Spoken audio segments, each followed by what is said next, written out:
একদম ঘরোয়া পদ্ধতিতে হঠাৎ মন চাইলো চিকেন ফ্রাই করে খেতে। আমার ঘরে টুকটাক যা মশলা ছিল তা দিয়ে তৈরি করে নিলাম চিকেন ফ্রাই।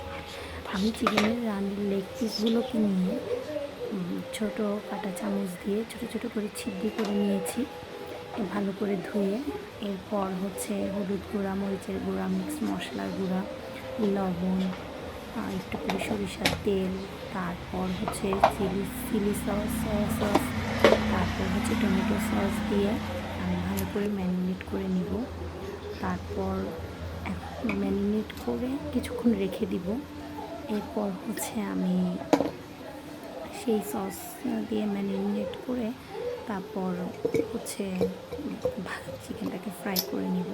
এখানে আপনি লেবুর রস, ডিম প্লাস হচ্ছে আটা এরকম কিছু মিক্স করে নিতে পারেন, তাহলে হয়তো আরও ভালো লাগবে। এটাকে ম্যারিনেট করে অনেকক্ষণ রেখে দিলে ফ্লেভারটা অনেক ভালো আসবে আর হচ্ছে প্রত্যেকটা মশলা আপনার চিকেনের ভিতরে ঢুকবে।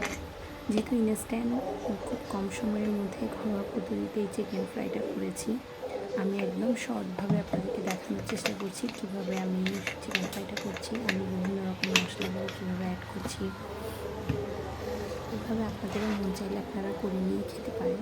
আমি হুটহাট যখন কিছু করি তখন আমি এভাবে চিকেন ফ্রাই করে নিই। যখন আমার বাচ্চারা এই চিকেন ফ্রাইটা অনেক পছন্দ করে, অনেক আনন্দের সহিত তারা এই চিকেন ফ্রাইটা খায়। আমি একটু আদা রসুন পেঁয়াজ পেস্ট সেটাও দিয়ে দিলাম, আবার আদা রসুনের মশলার যে একটা পানি সেটাও দিয়েছি। এবার প্রতিটা উপকরণকে আমি একটু ভালো করে মিক্স করে ম্যারিনেট করে নিচ্ছি। যেহেতু চিকেনের মধ্যে আমি ছোটো ছোটো ছিদ্র করেছি, প্রত্যেকটা মশলাই কিছুক্ষণ রেখে দিলে অবশ্যই ভিতরে ঢুকে যাবে। এরপর আমি চিকেনের 4 পিস নিয়েছি, লেগ পিসগুলো, সেগুলোকে আমি খুব ভালো করে একসাথে ম্যারিনেট করে নিয়ে এরপর হচ্ছে ডুবো তেলে ফ্রাই করে নেব। এটাকে আমি কিছুক্ষণ দিয়েছি।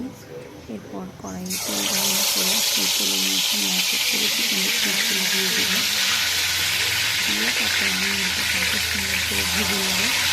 এরপরে রেডি হয়ে যাবে আমার চিকেন ফ্রাই। এভাবে আপনারাও করে খেতে পারেন। এটা আমি দিয়ে খাই, সেই জন্য আপনারা কিছু করিনি। যদি ফ্রাইড রাইস হয় তাহলে কিছু পারবেন একটু আপনারা বেশি দিয়ে যাচ্ছেন, আমার কিছু দিয়ে তারপর করলে সেটা খেতে ভালো লাগে ফ্রাইড রাইস দিয়ে।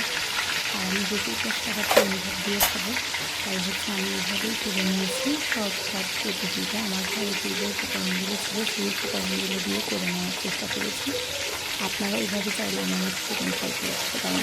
চিকেন ফ্রাই যেটা ফ্লেভারটা এত সুন্দর আসছে, যখন আমি তেলের মধ্যে দিয়েছি খুব সুন্দর একটা ফ্লেভার এসেছে চিকেনের পিসগুলো থেকে। এরপরে নতুন ভিডিও পেতে আমার ইউটিউব চ্যানেলে অবশ্যই লাইক ফলো দিয়ে রাখবেন। আসসালামু আলাইকুম, ভালো থাকবেন।